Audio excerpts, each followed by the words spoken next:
Hi guys. Yup మనం yeah I know Python project మనం last లో చేయలేదు. సో మీరు ట్రై చేయండి ఒకసారి. ఆల్రెడీ మనం అథెంటికేషన్ ఎట్లా చేయాలి అనేది చూసాం. మీరు ఒకసారి ట్రై చేయండి. ఒకవేళ రాకపోతే కమెంట్స్ లో చెప్తే మళ్ళీ మనం మొత్తం ప్రాజెక్ట్ మొత్తం బిల్డ్ చేయడానికి ట్రై చేద్దాం. సో ఈ రోజు వీడియోలో మనం ఏం నేర్చుకోబోతున్నాం అంటే గిట్ గిట్ హబ్. అసలు ఎందుకు గిట్ హబ్ అంటే ఏంటి, ఇదంతా ఈరోజు మనం తెలుసుకుందాం. గిట్ కమాండ్స్ కొన్ని తెలుసుకుందాం, పుష్ చేయడం ఏంటి, పుల్ చేయడం ఏంటి, ఇవన్నీ తెలుసుకుందాం. Okay, so yeah why git. అసలు గిట్ ఎందుకు కనిపెట్టారు, గిట్ ఎవరు కనిపెట్టారు? సో గిట్ తయారు చేసింది ఈయన అనమాట, లైనస్. ఆల్రెడీ మీకు తెలిసే ఉండొచ్చు చాలా మంది వరకు. లైనెక్స్ కర్నల్ కూడా ఈయనే క్రియేట్ చేశారు. సో లైనక్స్ కర్నల్ క్రియేట్ చేసినప్పుడు ఈయనకి ఒక ప్రాబ్లం ఎన్కౌంటర్ అయింది. ఏంటి ఆ ప్రాబ్లం?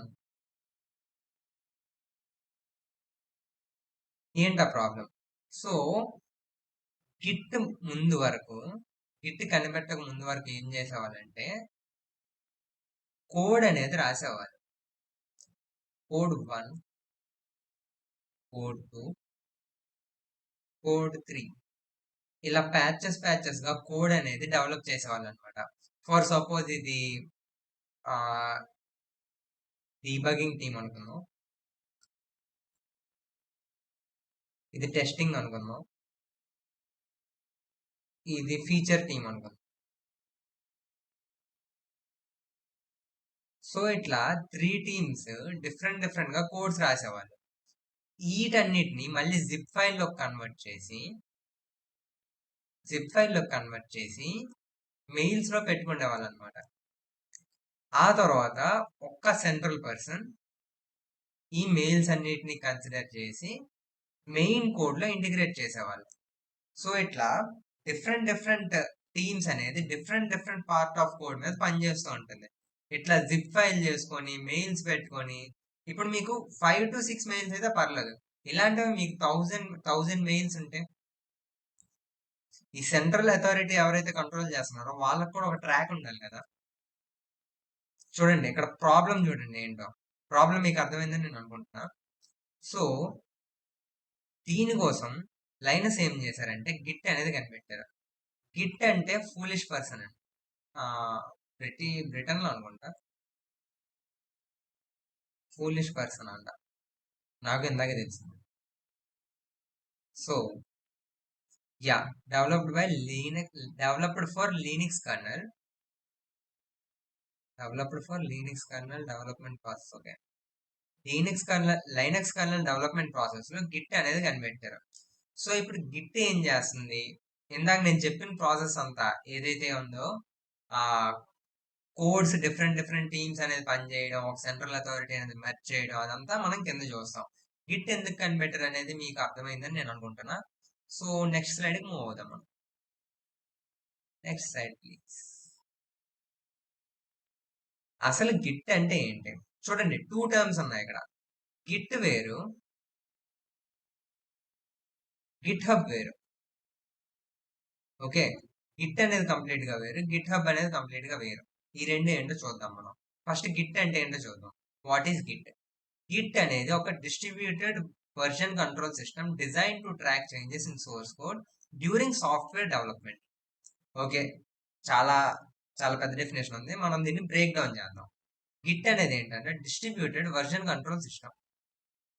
అసలు వర్షన్ కంట్రోల్ సిస్టమ్ అంటే ఏంటి? వర్షన్ కంట్రోల్ సిస్టమ్స్ లో మనం ఏం చేస్తామంటే, మనం ఏదైతే కోడ్ రాసామో ఈ కోడ్ ని మనం ట్రాక్ చేయొచ్చు అనమాట. ఓకే, ట్రాక్ చేసి ఏం చేస్తాం? ట్రాక్ అంటే ఏంటి? ఎక్కడెక్కడ కోడ్ అనేది ఏమేమి చేంజ్ అయింది, ఎవరి ద్వారాగా చేంజ్ అయింది, ఓకే, ఎన్నిసార్లు చేంజ్ అయింది, ఇదంతా ట్రాక్ కింద వస్తుంది అనమాట. ఏ టైంకి చేంజ్ అయింది, ఓకే, ఇదంతా ట్రాక్ కింద వస్తుంది అనమాట. ఇదంతా నేను దేన్ని ట్రాక్ చేస్తున్నాను? నా కోడ్ ని ట్రాక్ చేస్తున్నాను, నా కోడ్ ఫైల్స్ నేను ట్రాక్ చేస్తున్నాను, లోపల ఉన్న కోడ్ ని ట్రాక్ చేస్తున్నాను. దీన్నే మనం వర్జన్ కంట్రోల్ సిస్టమ్స్ అంటాం. Okay, Git is a distributed version control system. Distributed అంటే తెలిసిందే, చాలా మంది ఉంటారు.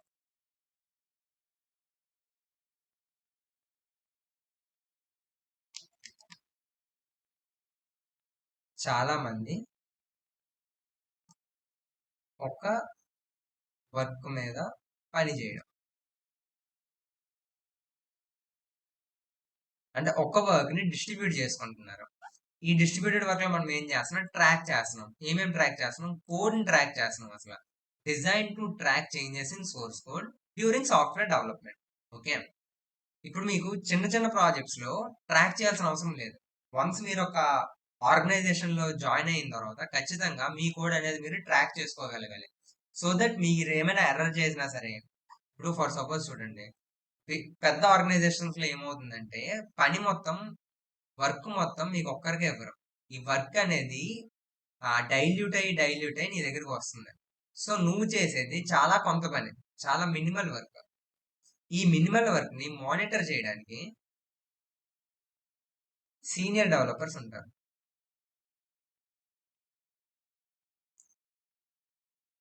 వాళ్ళకి కరెక్ట్ అనిపిస్తేనే ఈ కోడ్ అనేది మర్జ్ అవుతుంది అనమాట. సో పెద్ద పెద్ద ఆర్గనైజేషన్స్ లో వర్క్ ఫ్లో అనేది ఇట్లా ఉంటుంది. మొత్తం వర్క్ మీరు అప్లై చేయరు కాబట్టి ప్రతి దానికి ట్రాక్ ఉండాలి. ఎవరు కోడ్ చేంజ్ చేశారు, ఎంత కోడ్ చేంజ్ చేశారు, ఏమేమి ఫైల్స్ యాడ్ చేశారు, అన్నిటికీ ట్రాక్ ఉండాలి. అందుకే మనం గిట్ అనేది వాడతాం.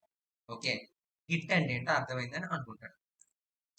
Git was designed for 3 purposes. ఏంటది? స్పీడ్, వర్క్ ఫ్లో అనేది చాలా ఫాస్ట్ గా ఉంటుంది, మీకు ఎక్కడ ల్యాగ్ ఉండదు. అది కింద కమాండ్స్ ఒకసారి చూస్తే మీకు ఇంకా బాగా అర్థమవుతుంది. డేటా ఇంటిగ్రిటీ, డేటా అనేది ఎక్కడ లూజ్ అవ్వదు, నో డేటా లాస్.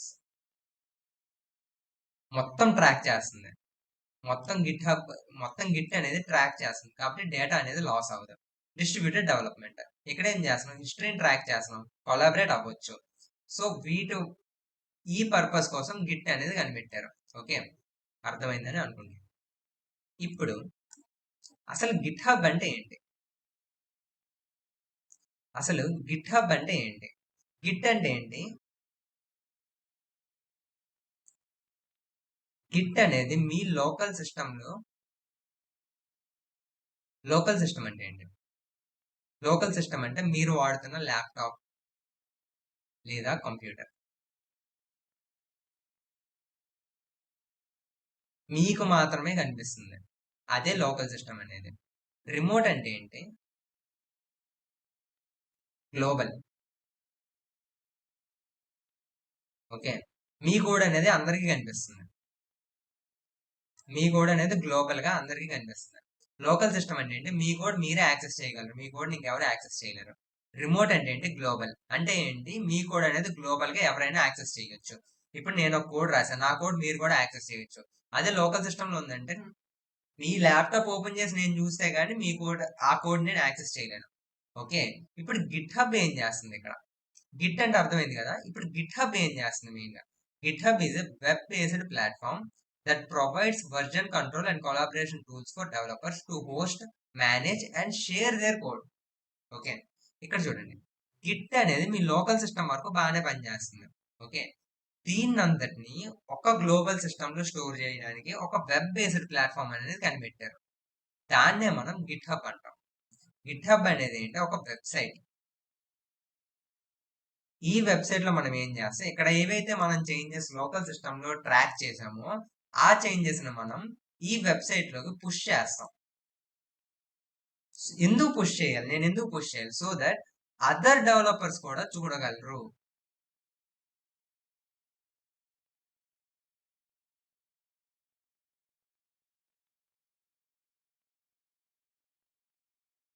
ఓకేనా?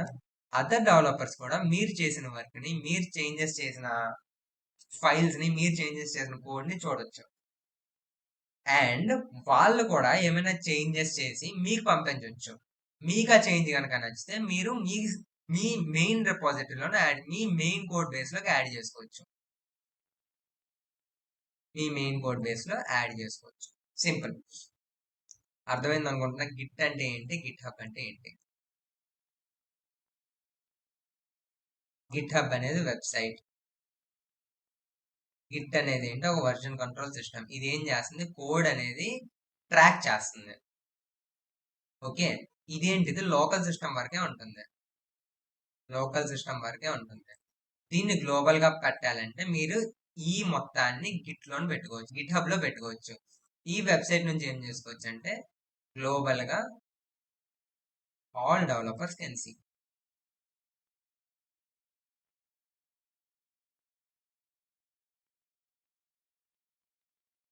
అర్థమైందని అనుకుంటున్నాను. సింపుల్, చాలా సింపుల్. కాంప్లెక్స్ టాస్క్ ఏం లేదు, చాలా చాలా సింపుల్. ఓకే.